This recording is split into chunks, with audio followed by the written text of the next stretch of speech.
जय हिंद दोस्तों। इस वीडियो में बात करेंगे एनडीए 2022 में आए हुए हिस्ट्री के क्वेश्चंस की। ऑलरेडी इसका मैंने एक पार्ट कवर कर दिया, ये इसका सेकंड पार्ट है और आज आए हुए हिस्ट्री के सारे क्वेश्चंस कवर कर लेंगे। और मैंने आपको एक बात हमेशा कही है कि आप किसी भी एग्जाम के लिए प्रिपेयर कर रहे हो, सीडीएस के लिए, सीएससी के लिए, सीएपीएफ के लिए, सीआईएसएफ के लिए या इवन एसएससी वगैरह, एसएससी और रेलवेज वगैरह के भी अगर आप प्रिपेयर कर रहे हो तो ये आपकी जो हिस्ट्री की सीरीज या ज्योग्राफी की सीरीज जो आपके स्टैटिक सब्जेक्ट्स हैं वो आपके लिए काफ़ी फायदेमंद सिद्ध होंगे। सो ये सेट ए के अकॉर्डिंग कर रहे हैं हम लोग। 89 तक कर लिया हमने। 90th नंबर का क्वेश्चन देखिए, आपको पूछा जा रहा है कि यूनियनिस्ट पार्टी के बारे में बताइए कौन कौन सी बातें करेक्ट हैं। पहला कहा जा रहा है कि एक पॉलिटिकल पार्टी है जो कि पंजाब में लैंड होल्डर्स के इंटरेस्ट को रिप्रेजेंट करती है।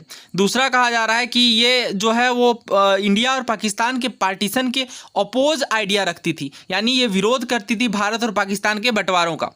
आपको बताना है इनमें से कौन कौन सी बातें सही है। तो सबसे पहले क्वेश्चन के सोर्स की बात करेंगे हमेशा की ही तरह और उसके बाद डिटेल में एनालिसिस करेंगे। सो थीम सीरीज की जो एनसीईआरटी आती है हिस्ट्री के लिए, उसका थीम 14 आप देख सकते हैं, अंडरस्टैंडिंग पार्टीशन यानी विभाजन को समझना। बहुत बार इस चैप्टर से क्वेश्चन आते हैं, काफ़ी बड़ा चैप्टर है लेकिन काफ़ी सारे क्वेश्चन इस चैप्टर से आते हैं। अगर आप किसी भी एग्जाम को देख ले तो इस चैप्टर से क्वेश्चन आना ही फिक्स है, क्योंकि पार्टीशन से रिलेटेड जो बातें हैं वो सारी इसमें कवर्ड कर दी गई हैं। इसके अलावा आप देख सकते हैं कि किस तरह से पार्टीशन हुआ, लखनऊ पैक्ट जो कि अक्सर ही एग्जाम के अंदर पूछा जाता है, कब हुआ, 1916 में हुआ, और कांग्रेस और मुस्लिम लीग दोनों के बीच समझौता हो गया। इस तरह की बातें भी अक्सर ही एग्जाम के अंदर पूछी जाती हैं।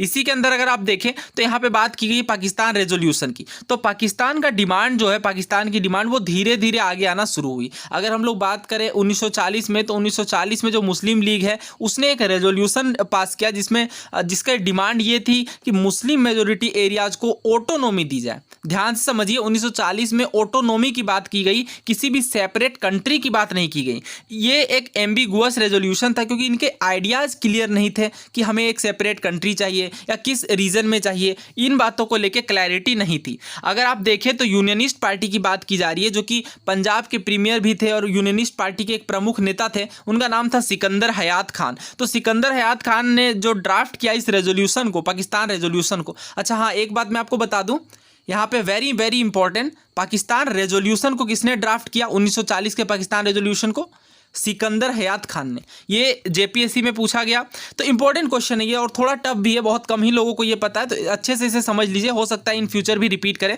सिकंदर हयात खान ने जो ड्राफ्ट किया उनका क्या कहना था वो समझिए। इनका ये कहना था, देखिए इन्होंने पंजाब में असेंबली स्पीच दी 1941 में, तो इनका ये कहना था कि पाकिस्तान के आइडिया को ये अपोज कर रहे थे। क्यों अपोज कर रहे थे? इनका ये कहना था Muslim raj here and Hindu raj elsewhere, यानी मुस्लिम राज यहाँ पे हो और हिंदू राज कहीं और हो। इस तरह की बातें की जा रही थी। If Pakistan means unalloyed Muslim raj in the Punjab then I will have nothing to do with it, यानी अगर पाकिस्तान का मतलब अनएलोयड मुस्लिम राज है पंजाब क्षेत्र में तो मुझे इससे कुछ लेना देना नहीं है उन्होंने। सो यहाँ से आपको थोड़ा बहुत आइडिया लग गया होगा कि यूनियनिस्ट पार्टी पार्टीशन के खिलाफ थी। इसके अलावा जैसा कि मैं कहता हूँ बॉक्सेस बहुत ज़्यादा इंपॉर्टेंट होते हैं, तो यहाँ पे ध्यान से पढ़िए कि यूनियनिस्ट पार्टी एक पॉलिटिकल पार्टी है जो कि लैंड होल्डर के इंटरेस्ट को रखती है। लैंड होल्डर के इंटरेस्ट, कहाँ के लैंड होल्डर? हिंदू, मुस्लिम, सिख, हर तरह के लैंड होल्डर और पंजाब के लैंड होल्डर के इंटरेस्ट को रिप्रेजेंट करती थी। अब ये पार्टी पर्टिकुलरली पावरफुल थी 1923 से लेकर 1947 तक। तो यहाँ से हमने फर्स्ट स्टेटमेंट जो हमें कहा गया था कि यूनियनिस्ट पार्टी एक पॉलिटिकल पार्टी है जो कि लैंड होल्डर के इंटरेस्ट को, पंजाब में लैंड होल्डर के इंटरेस्ट को रिप्रेजेंट करती है, तो ये फर्स्ट स्टेटमेंट यहीं से फ्रेम किया गया था। सो हमने यहाँ पे पढ़ा कि हाँ ये पंजाब में लैंड होल्डर के इंटरेस्ट को रिप्रेजेंट करती है। और जैसा कि हमने देखा एक प्रमुख नेता यूनियनिस्ट पार्टी के सिकंदर हयात खान जी का भी कहना था कि पाकिस्तान के आइडिया को वो अपोज कर रहे थे। और सो देखिए ये क्वेश्चन सीडीएस 2019 में पूछा गया है। आपसे कहा जा रहा है कि ब्रिटिश इंडिया के किस पॉलिटिशियन ने पाकिस्तान के आइडिया को अपोज किया था और कहा था कि Muslim raj here and Hindu raj elsewhere. कहने का अर्थ ये है कि मुस्लिम राज यहाँ पे होगा, हिंदू राज एल्सवेयर कहीं और होगा। ये पाकिस्तान के आइडिया को अपोज करने का जो स्टेटमेंट है वो किनके द्वारा दी गई थी? खान अब्दुल गफ्फार खान, सिकंदर हयात खान, मौलाना अबुल कलाम आजाद या फिर रफ़ी अहमद किदवई। अभी हमने पढ़ा एनसीईआरटी के अंदर जो पाकिस्तान रेजोल्यूशन को जिन्होंने ड्राफ्ट तैयार किया, सिकंदर हयात खान। इसका करेक्ट आंसर ऑप्शन बी है। तो जैसा कि मैं कहता हूं हमेशा आपको इंटीग्रेटेड पढ़ाई करनी है और अगर आप देखें एक पॉइंटर से दूसरे एग्जाम के क्वेश्चन को भी कवर किया जा सकता है। सो इस क्वेश्चन को हमने डिटेल में कवर कर लिया। इसका करेक्ट आंसर क्या है, दोनों ही बातें यहाँ पे सही हैं। नेक्स्ट क्वेश्चन देखिए 120 नंबर, आपसे पूछा जा रहा है विजयनगर एम्पायर की स्थापना किसने की। तो ये सबको पता होगा, 1336 में हरिहर और बुक्का ने विजयनगर एम्पायर की स्थापना की। करेक्ट आंसर क्या है, ऑप्शन ए। और ये देखिए ये क्वेश्चन बहुत बार पूछा गया, इवन सिविल सर्विसेज में काफ़ी पहले पूछा गया है। ठीक है, हरिहर फर्स्ट वहाँ पे ऑप्शन में था। नेक्स्ट क्वेश्चन देखिए, हाँ ये क्वेश्चन मुझे थोड़ा अच्छा लगा। आपसे पूछा जा रहा है कि जो अरेबिक ट्रांसलेशन है वो किस बुक की है जिसका नाम है कलीला व दिमना। ठीक है, ऑप्शन है हमारे पास हितोपदेश, पंचतंत्र, सूर्य सिद्धांत और कथा सरित सागर। हमेशा की तरह क्वेश्चन के सोर्स की बात करेंगे। सो ये कौन सी बुक है, ये थीम्स इन वर्ल्ड हिस्ट्री है। ठीक है, 11th क्लास की एनसीईआरटी आती है हिस्ट्री की, थीम्स इन वर्ल्ड हिस्ट्री, उसका पेज 100 आप देख सकते हैं। देखिए यहाँ पे क्या बताया गया आपसे, जो कैटालॉग की बात की गई किताब अल फिहरिस्त की, एक बगदाद बुक सेलर है। और इसके बाद इन्होंने बताया कि लार्ज नंबर ऑफ वर्क्स जो है वो प्रोज में लिखे जा रहे थे मोरल एजुकेशन और अम्यूजमेंट के लिए। मोरल एजुकेशन मतलब जैसे हमने पढ़ा है कि नैतिक शिक्षा दी जाती है कहानियों के अंत में, वो अम्यूजमेंट का मतलब मनोरंजन के लिए। तो इसमें से जो सबसे पुराना एनिमल फेबल्स है वो कहलाता है कलीला व दिमना। अब देखिए फेबल्स का मतलब क्या होता है, फेबल्स का मतलब होता है एक शॉर्ट स्टोरी जिसमें मोरल छुपा हो। जैसे सबसे फेमस फेबल कौन सा है, खरगोश और कछुए की कहानी, जो हम सब ने सुनी है कि एट द एंड कछुआ जीतता है, और उस तरह की मोरल स्टोरीज। तो यहीं पे आप पढ़ सकते हैं कि इसमें जो बात की गई है कलीला व दिमना की, ये क्या है, ये नेम्स हैं दो जेकाल के who were the leading character, जो कि लीडिंग कैरेक्टर थे। तो यहाँ पे आप इमेज में भी पढ़ सकते हैं, Dimna is talking to the lion, lion को असद कहा जा रहा है मिनिएचर पेंटिंग में, जो कि 13th सेंचुरी की अरेबिक मैन्युस्क्रिप्ट है। तो इन चीज़ों में तो यहाँ पे आप आगे पढ़िए, which is the Arabic translation of a Pahlavi version of the Panchatantra, यानी पंचतंत्र के एक वर्जन का ट्रांसलेशन है जिसका नाम क्या है, क्या नाम है, कलीला व दिमना।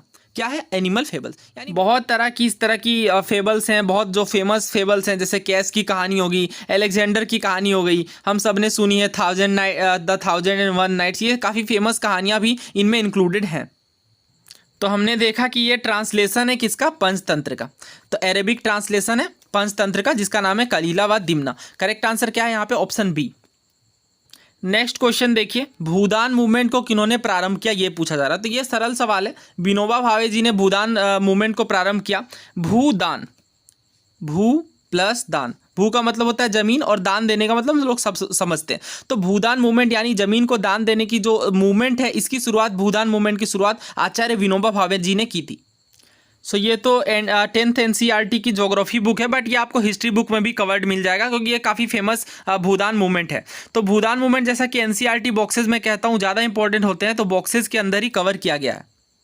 तो ये देखिए भूदान ग्रामदान की बात की गई है। महात्मा गांधी ने अपना स्पिरिचुअल आयर जो है वो विनोबा भावे को डिक्लेयर किया, और इन्होंने ये कहा कि ग्राम स्वराज को लेकर ये फर्स्ट वोटरीज थे। और आफ्टर गांधी जी मार्टिरडम विनोबा भावे अंडरटुक पद यात्रा, ये पद यात्रा करते थे यानी पैदल चलते थे गांधी जी के मैसेज को पूरे देश तक फैलाने के लिए। सो आइए दोस्तों समझ लेते हैं इसके पीछे की स्टोरी को, काफ़ी इंपॉर्टेंट है। देखिए एक बार वो लेक्चर दे रहे थे आंध्र प्रदेश के पोचमपल्ली में, तो एक गरीब कुछ वहाँ पे गरीब लैंडलेस विलेजर्स थे, उन्होंने डिमांड किया कि इकोनॉमिक वेलबींग के लिए उन्हें कुछ लैंड की ज़रूरत है। तो विनोबा भावे ने कहा, वो प्रॉमिस तो नहीं कर पाए बट उन्होंने इस अपने मन में ज़रूर ठान लिया कि कुछ ना कुछ सरकार के द्वारा या फिर अन्य प्रयासों से ज़मीन के प्रोविज़न की बात की गई। लेकिन वहाँ पर suddenly Shri Ramchandra Reddy ji stood up हुए और उन्होंने 80 एकड़ लैंड दान देने की बात की 80 लैंडलेस विलेजर को, और यहीं से भूदान मूवमेंट की शुरुआत हुई। तो सिविल सर्विसेज 2007 में क्वेश्चन पूछा गया था कि जो भूदान मूवमेंट है वो कहाँ पे शुरू किया गया, तो पोचमपल्ली में। आज के डेट में पोचमपल्ली कहाँ है, आज के डेट में पोचमपल्ली है तेलंगाना में। हालांकि जब क्वेश्चन बनते हैं तो आंध्र प्रदेश ऑप्शन में रहता था, बट अब तेलंगाना होगा। तो ये भूदान मूवमेंट हुआ। भूदान मूवमेंट हम लोग समझते हैं कि भूदान, हालांकि बाद में इसे एसोसिएट कर दिया गया ग्रामदान से। ग्रामदान का मतलब अगेन, ग्राम का मतलब गांव होता है और दान का मतलब होता है डिस्ट्रीब्यूट करना।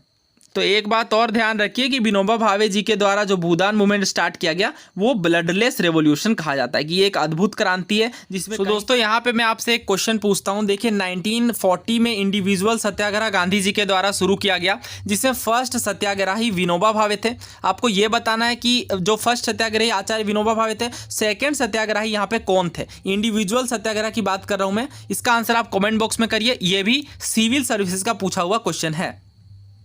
नेक्स्ट क्वेश्चन देखिए, तो इस क्वेश्चन को मैं डिक्लेयर करता हूं एनडीए 2 2022 का सबसे बेस्ट क्वेश्चन। क्यों? क्योंकि ये क्वेश्चन जितना आसान लगता है ये जस्ट उसी का अपोजिट है, उतना ही ये डिफिकल्ट है। आपसे कहा जा रहा है कि अलेक्जेंडर की सेना ने किस नदी को क्रॉस करने से यहाँ पे मना कर दिया। तो अब जब हम लोग सुनते हैं अलेक्जेंडर और पोरस के युद्ध को, तो हमारे दिमाग में आता है हाइडेस्पीज का युद्ध, राइट, जिसे वितस्ता का युद्ध कहते हैं, जो झेलम नदी के तट पर लड़ा गया था, सबको पता है ये, ठीक है, कब 326 BCE में। तो यहाँ पे बहुत लोग यहाँ पे हाइडेस्पीज मार्क करेंगे, लेकिन आप सवाल को समझिए, अगर वो हाइडेस्पीज को क्रॉस ही नहीं करता तो फिर लड़ाई होती कहाँ से? तो हम सबको पता है कि पोरस और सिकंदर के बीच युद्ध हुआ, राइट, और सिकंदर ने जब इस युद्ध को लड़ा उसके बाद फिर वो गेंजेटिक वैली में क्रॉस करने लगा। उस टाइम पे भारत में किसका शासन चल रहा था? तो नंदवंश का, नंदवंश के राजा धनानंद का, राइट। तो देखिए अलेक्जेंडर की सेना काफ़ी थक गई, काफ़ी ज़्यादा थक गई, और इन्होंने अलेक्जेंडर के खिलाफ ही रिवोल्ट कर दिया कि भैया अब यहाँ से हम लोग नहीं आगे बढ़ सकते, पूरे तरीक़ा से हम थक चुके हैं, होम सिकेन हो चुके हैं, ठीक है, हमें घर जाना है। और हमें घर जाना है वाला सीन कहाँ पे हुआ? तो झेलम रिवर में युद्ध के बाद अलेक्जेंडर की जो आर्मी है वो आगे बढ़ने लगती है और पोरस को राज करने दे दिया, मतलब पोरस को अपना किंगडम चलाने के लिए दे दिया जाता है, और अलेक्जेंडर की आर्मी जो है बियास रिवर में उसी के खिलाफ रिवोल्ट कर देती है और कहती है मुझे घर जाना है, ठीक है। और ये जो व्यास रिवर है दोस्तों, इसे ग्रीक अगर आप देखें, ग्रीक में तो हाइफेसिस रिवर के नाम से जाना जाता है। देखिए ग्रीक हर रिवर का नाम बदल देते हैं, जैसे अगर झेलम है तो उसे हाइडेस्पीज कहेंगे, और यहाँ पे हाइफेसिस, ध्यान दीजिए वर्ड पे, हाइडेस्पीज नहीं कहा जा रहा है, हाइफेसिस कहा जा रहा है, जो कि आपकी व्यास रिवर थी, राइट, व्यास रिवर। तो यहाँ पे देखिए the men reached a consensus they did not want to follow Alexander further into Indian territory. तो ये होता है भारतीयों का खौफ, या आप ये कह लें कि देखिए क्या हुआ कि जब यह इतनी ज़्यादा थक गई आपके पोरस से लड़ने के बाद सेना, उन्हें लगने लगा कि अब कोई फ़ायदा ही नहीं है, क्योंकि जब यहीं पे इतने पावरफुल किंगडम देखे जा रहे हैं पंजाब में, फिर उसके हम लोग और ईस्ट में जाएंगे, गेंजेटिक वैली को क्रॉस करेंगे, तो और कितने रोबस्ट यहाँ पे राजा हमें देखने को मिलेंगे। तो यहाँ पे हमें पता है बैटल ऑफ हाइडेस्पीज के बारे में 326 ईसा पूर्व में लड़ा गया है, और विच इंक्लूडेड वॉर एलिफेंट्स। सो यहाँ पे जो चारों ही नाम दिए गए हैं, चारों ही ग्रीक रिवर है। जैसे अगर हम लोग हाइफेसिस देखें तो हाइफेसिस अभी हमने देखा व्यास रिवर को कहा जाता है। इसी तरह एसेसनी जो रिवर है ये चेनाब नदी को कहते हैं।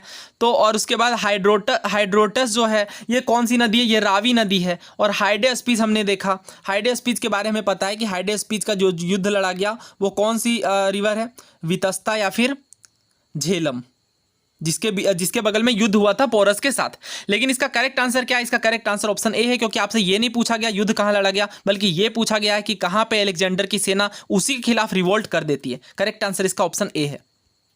तो ये ऐसे सवाल होते हैं ना जिनमें बहुत सारे 90% लोग सोचेंगे कि हमने सही मार्क कर दिया और खुश होंगे, लेकिन जब आंसर की निकल करके आएगी तो कुछ और ही यहाँ पे आंसर निकल करके आएगा। नेक्स्ट क्वेश्चन देखिए, अगेन थीम सीरीज की एनसीईआरटी से डायरेक्ट क्वेश्चन है। किस ट्रेवलर ने मेडिवल इंडियन पोस्टल सिस्टम को 2 भाग में बांटा था? पहला कहा था हॉर्स पोस्ट, और दूसरा इन्होंने डिवाइड किया था फूट पोस्ट। यानी जो आपकी पोस्टल सिस्टम है, जो एक जगह से दूसरे जगह पोस्ट भेजे जाएंगे वो 2 तरीके से होंगे, पहला घोड़े के द्वारा और दूसरा पैदल चल के। तो जो हॉर्स वाला है उसे उलूक कहा जा रहा था, और जो फूट पोस्ट था इसे दावा। तो आपको बताना है। तो इसका करेक्ट आंसर देखिए, इसका correct answer option C Ibn Battuta है। अगर आप हमारे टेलीग्राम से ग्रुप से जुड़े होंगे तो ये क्वेश्चन मैंने 10 फरवरी को ही पोस्ट कर दिया था, और मुझे नहीं पता था ये क्वेश्चन एग्जाम के अंदर रिपीट होगा, बट ये आ गया। आपसे यहाँ पे पूछा जा रहा है, 3 स्टेटमेंट मैंने फ्रेम किए थे। पहला कहा जा रहा है जो पोस्टल सिस्टम है इब्न बतूता के टाइम पे वो 2 तरह के थे। पहला हॉर्स पोस्ट जिसे दावा कहा जा रहा है, और दूसरा फूड पोस्ट जिसे उलूक कहा जा रहा है। तो बेसिकली मैंने इंटरचेंज कर दिया, आपको समझ में आ गया होगा। हॉर्स पोस्ट को उलूक कहते हैं और फूड पोस्ट को दावा। मैंने सोचा थोड़ा क्वेश्चन को टफ फ्रेम करना है, लेकिन यहाँ पे इजी पूछा गया। ये किसके टाइम पे पढ़ी है? इब्न बतूता के टाइम पे। और दूसरा मैंने लिखा हुआ है gene Baptiste Tavernier French doctor और फिजिशियन था दारासिको का। ये बात यहाँ पे गलत है, ट्रेवर्नियर नहीं बल्कि बर्नियर जो है वो फिजिशियन था दारासिको का। और ट्रेवर्नियर कौन था? एक फ्रेंच, एक आप कह सकते हैं फ्रेंच जेम मर्चेंट था, राइट, टेवर्नियर। तो यहाँ सेकेंड और थर्ड को भी मैंने इंटरचेंज कर दिया है। करेक्ट स्टेटमेंट मैंने पूछा था, तो यहाँ पे तीनों ही बातें गलत है, नोन। तो ये नाम सिमिलर से लगते हैं, टेवर्नियर और बर्नियर, इसलिए मैंने इसे कंफ्यूज करने के लिए रखा था। तो बर्नियर कौन था? डॉक्टर दारासिको का। दारासिको कौन? शाहजहां के बड़े बेटे। और ट्रेवर्नियर था यहाँ पे जेम मर्चेंट। दोनों ही फ्रांस से आए हुआ था। सो ये थीम सीरीज के एनसीईआरटी में आपको डायरेक्टली कवर्ड मिल जाएगा। एक बात और मैं आपको बता दूं, ट्रेवलर्स पर मैंने बहुत ही डिटेल्ड वीडियो बना दी, वहां पे मैंने इसे कवर किया है, आप उसे जरूर जा करके देखिए और इससे आपके 2-4 मार्क्स पक्के हो जाने हर एग्जाम को लेकर के। इवन सिविल सर्विस में भी कॉन्टिन्यूअसली क्वेश्चन पूछे जा रहे थे, अभी 1-2 सालों से नहीं आया, बट इसमें कॉन्टिन्यूअसली क्वेश्चन पूछे ही जाते हैं ट्रेवलर्स के ऊपर। करेक्ट आंसर क्या है यहाँ पे? ऑप्शन सी। नेक्स्ट क्वेश्चन देखिए 125 नंबर, आपसे कहा जा रहा है किस हड़प्पन स्थल में आपको फायर अल्टार्स देखने को मिलेंगे? कालीबंगा में, हड़प्पा में, मोहनजोदाड़ो या राखीगढ़ी? सो ये 7th क्लास की एनसीईआरटी का चैप्टर 4 है, इन द अर्लीस्ट सिटीज़। यहीं पे अगर आप देखें तो हड़प्पन सिटीज़ के बारे में बात की गई है और यहाँ पे बताया जा रहा है कि कालीबंगन और लोथल जैसे शहर हो गए, वहाँ पे फायर अल्टार्स देखने को मिलते हैं। वेयर सेक्रीफाइजेज में हैव बीन परफॉर्म, जहाँ पे जो सेक्रीफाइजेज है वो परफॉर्म किए जाते होंगे। और अन्य सिटी जैसे मोहनजोदड़ो, हड़प्पा, लोथल, इनमें स्टोर हाउसेज भी देखने को मिलते हैं। सो हमने देखा कि कहाँ पे फायर अल्टार देखने को मिलते हैं, कालीबंगन और लोथल में, लेकिन लोथल ऑप्शन में नहीं है, तो हम लोग क्या मार्क करेंगे? Option A, Kalibangan. Now next question देखिए, आपको एक साइड में महामत्ता दिया गया लिस्ट में और उसके फंक्शन दिए गए। तो ये महामत्ता कौन थे? देखिए, अशोक के टाइम पे मंत्री अपॉइंट किए जाते थे और वो महामत्ता कहलाते थे। डिफरेंट तरह के डिपार्टमेंट्स के मंत्रियां होते हैं और उन्हें डिफरेंट तरह के काम दिए जाते हैं। अब ये क्वेश्चन देखते ही कुछ लोग स्किप करेंगे, लेकिन मैं यहाँ पे क्या करूँगा, कुछ वर्ड्स के मीनिंग देखूंगा, उसके बाद इसे बनाने की ट्राई करूँगा। सो अगर सबसे ईजी वाला यहाँ पे कौन सा है, तो आप कहेंगे धम्म महामत्ता। ये एनसीईआरटी के अंदर भी है, मैं दिखा देता हूँ। सो ये थीम सीरीज की एनसीईआरटी का पेज 34 आप देख सकते हैं। Ashok also tried to hold his empire together by propagating dhamma. हमें पता है अशोक ने धर्म को प्रोपगेट करके, धर्म को प्रचार प्रसार करके अपने एम्पायर को होल्ड करने की कोशिश की। किस प्रिंसिपल पे? यूनिवर्सली अप्लाइड प्रिंसिपल पे, कि पूरी दुनिया को एक सूत्र में, धर्म के धागे में पिरोने की कोशिश की। और धर्म महामत्ता को भी अपॉइंट किया, जिसका काम क्या था? धर्म के मैसेज को स्प्रेड करना। और मैंने आपको पहले भी बताया बहुत बार, पाली और प्राकृत भाषाओं में धर्म को धम्म कहेंगे।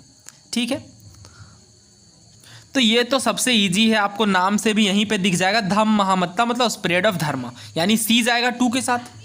तो यहाँ इसे कोई भी मैच कर लेगा कि धर्म महामत्ता का काम होगा धर्म को स्प्रेड करना, तो सी जाएगा 2 के साथ। तो सी को जब आप 2 के साथ मैच करेंगे तो 2 ऑप्शन यहाँ पे आपके एलिमिनेट हो जाते हैं, बस 2 बचता है, बी और सी। तो यहाँ पे आपका 50% काम हो चुका है। अब बाकी देखते हैं क्या और कुछ हमें समझ में आ रहा है। तो ये देखिए अंत महामत्ता, ओके, अंत महामत्ता। अगर आप अंत को कहीं पे भी मैच करो तो क्या वुमेन वेलफेयर से संबंधित होगा? क्या सिटी एडमिनिस्ट्रेशन से संबंधित होगा? फ्रंटियर एरिया का इंचार्ज हो सकता है। क्यों? क्योंकि कोई सीमा का अंत हो जाता है तो उस फ्रंटियर एरिया की रोकथाम, उस फ्रंटियर एरिया में कोई घुसपैठ ना हो, या उस फ्रंटियर एरिया की रखवाली के लिए इंचार्ज बनाया जाता था अंत महामत्ता को। ठीक है, तो A4 के साथ।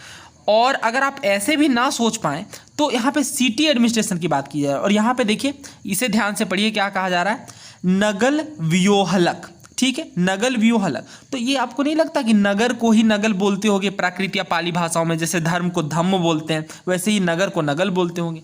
तो डी जाएगा 3 के साथ। ठीक, अब देखिए, मैं मानता हूँ ये कहना बहुत आसान है लेकिन एग्जाम के अंदर करना कठिन है, लेकिन हमेशा ही एग्जाम के अंदर आपको कुछ जगहों पे लॉजिकली सोचना चाहिए। इस तरह से, खास करके इस तरह के क्वेश्चन जहाँ पे सब लोग स्किप करेंगे, अगर आप इस तरह के क्वेश्चन कर ले जाते हैं, या आपको सिविल सर्विसेज में भी इस तरह के क्वेश्चन देखने को मिलेंगे, तो वहाँ पर आपको प्रेजेंस ऑफ माइंड बहुत हाई रखनी है।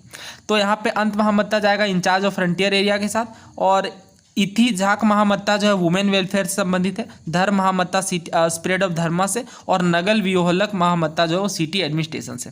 तो यहाँ पे इसे दोबारा हम लोग मैच कर लेते हैं। अंत महामत्ता हमने देखा इंचार्ज ऑफ फ्रंटियर एरिया है, इति झाक महामत्ता जो है वो वुमेन वेलफेयर से संबंधित है, धम्म महामत्ता धर्मा के स्प्रेड से, और नगल व्योहलक महामत्ता जो है सिटी एडमिनिस्ट्रेशन। 4 1 2 3 करेक्ट आंसर क्या है यहाँ पे? Option C, 4 1 2 3। नेक्स्ट क्वेश्चन देखिए, एंशिएंट बुक के नाम दिए गए, आपको बताना है कि किसने लिखा। आपसे पूछा जा रहा है हस्त आयुर्वेद किसने लिखा। तो हस्त देखिए, अगर आपको संस्कृत थोड़ा बहुत पता है तो हस्त्य या हस्त मतलब होता है हाथी। तो ये फैक्चुअल क्वेश्चन है और काफ़ी टफ भी है, रेगुलर सोर्सेज में आपको कवर नहीं मिलेगा। इसका करेक्ट आंसर है पाल कप्पे। पाल कप्पे ने लिखा है हस्त आयुर्वेद को। सो एंशियंट इंडिया में काफ़ी ज़्यादा अटेंशन दिया जाता था एलिफेंट की डिजीज़ को लेकर के, और इस एक बुक लिखी गई हस्त आयुर्वेद के नाम से, यानी कि एक साइंस ट्रीटाइज जो कि एलिफेंट के ब्रीड से डील करती है और एलिफेंट के जो डिजीज़ होते हैं उनके इलाज संबंधित आयुर्वेदिक बातें लिखी गई है। इसे हम काफ़ी फेमस सेज पालकप्पे के द्वारा लिखा गया। इन्होंने जो बुक लिखी एलिफेंट के डिजीज़ से रिलेटेड, एलिफेंट की बीमारियों को रोकथाम से रिलेटेड एक प्रैक्टिकल ट्रीटाइज लिखी गई एलिफेंट के डिजीज़ से रिलेटेड, जिसका नाम रखा गया हस्त आयुर्वेद। सो इसका करेक्ट आंसर हमने देखा ऑप्शन ए। अगेन ये डिफ़िकल्ट क्वेश्चन है, ये आपको कॉमन सोर्सेज में कवर्ड नहीं मिलेगी। वाघभट्ट भी काफ़ी फेमस आयुर्वेद के ज्ञाता थे। वाघभट्ट की जो सबसे फेमस बुक है उसका नाम है अष्टांग हृदयम। अष्टांग हृदयम जो है वो भी आयुर्वेद से संबंध रखती है और वाघभट्ट चरक के शिष्य थे। और वाघभट्ट का कहना था कि 85% जो बीमारियां हैं वो बिना डॉक्टर के ठीक हो सकती हैं, केवल 15% बीमारियां ही ऐसी हैं जिनमें डॉक्टर की ज़रूरत पड़ेगी। ये कहना था वाघभट्ट का। और टाइम पीरियड काफ़ी पुराना है, काफ़ी पुराना, लगभग आप कह सकते हैं 2-2.5 हज़ार साल पहले की बात ये है। और सुश्रुत हम सबको पता है, Sushruta father of plastic surgery. पूरी दुनिया में फर्स्ट प्लास्टिक सर्जरी करने का श्रेय सुश्रुत को जाता है। इनकी फेमस बुक सुश्रुत संहिता में बताया गया कि किस तरह से प्लास्टिक सर्जरी की जाती है। असल में इसके पीछे की स्टोरी ये है कि एक सिपाही इनके पास आता है जिनकी नाक पूरी कटी हुई रहती है और रात में ही ये उनके पूरे नाक को वापस जोड़ देते हैं और सही तरीके से फिर वो कह सकते हैं प्लास्टिक सर्जरी कर दी जाती है। चरक, अगेन चरक संहिता आयुर्वेद के काफ़ी फेमस ज्ञाता चरक जी का जो बुक है, उनकी चरक जी की जो बुक है उनका नाम है चरक संहिता। ये आई थिंक हिस्ट्री का लास्ट क्वेश्चन है। इसके बाद हिस्ट्री से आए हुए सारे क्वेश्चंस आपके कवर हो जाएंगे एनडीए के। आपसे पूछा जा रहा है देवगांव की ट्रीटी में ब्रिटिशर्स ने किस एरिया को ऑक्यूपाई किया जो कि 1803 में हुई थी? कटक को, मुर्शिदाबाद को, सूरत को या कालीकट को? अगेन ये टफ क्वेश्चन है। ये आपको स्पेक्ट्रम के अंदर भी बस नाम ही मिलेगा ट्रीटी ऑफ देवगांव का, क्योंकि सेकेंड एंग्लो मराठा वॉर में बात की गई है लेकिन काफ़ी डिटेल में आपको नहीं दिया गया। तो देखिए ट्रीटी ऑफ देवगांव के बारे में क्या बताया जा रहा है। ये हुआ आर्थर वेलेस्ली और रघुनाथ भोंसले सेकंड के बीच। इसमें बताया जा रहा है कि जो मराठा राजा थे बेरार के, जो ब्रिटिश ईस्ट इंडिया कंपनी, इन दोनों के बीच हुआ। अब ये एक जो और ट्रीटी हुई थी, ट्रीटी ऑफ सुरजी अर्जुन गांव, वो मार्क करती है first phase of second Maratha war की। लेकिन इस ट्रीटी के बाद बेरार के राजा ने किन एरियाज को, ध्यान दीजिए, कटक को और बालासोर को, इन दो एरिया जो थे ओडिशा के अंदर जो बेरार के राजा के द्वारा ऑक्यूपाई किए गए थे, इन दोनों एरियाज को सीड कर दिया गया, दे दिया गया किसे? ब्रिटिश ईस्ट इंडिया कंपनी को। तो किन किन एरियाज को दिया गया? कटक को और बालासोर को। करेक्ट आंसर क्या होगा यहाँ पे? Option A. आइए सारे एंग्लो मराठा वॉर को फटाफट रिवाइज कर लेते हैं। देखिए एंग्लो मराठा वॉर सबसे पहला कब हुआ? 1775 से लेकर 1782 के बीच वारेन हेस्टिंग्स के साथ हुआ और यहाँ पे पुरंदर की संधि देखी गई। और उसके बाद सेकेंड एंग्लो मराठा वार लॉर्ड वेलेस्ली के बीच हुआ और बेसिन की संधि हुई। और थर्ड एंग्लो मराठा वार भी लॉर्ड हेस्टिंग्स के साथ ही मराठा के बीच हुआ। सो यहाँ पे आए हुए हमारे सारे एनडीए के क्वेश्चन खत्म हुए हिस्ट्री के। अब आपको अगर नेक्स्ट सब्जेक्ट पर वीडियो चाहिए तो आप कमेंट बॉक्स में लिख सकते हैं। अपने सुझाव भी आप साझा कर सकते हैं हमारे साथ कमेंट बॉक्स के अंदर। Thank you so much. Please channel को सब्सक्राइब करिए अगर आप नए हैं तो, और अपने दोस्तों के साथ शेयर करना ना भूलें।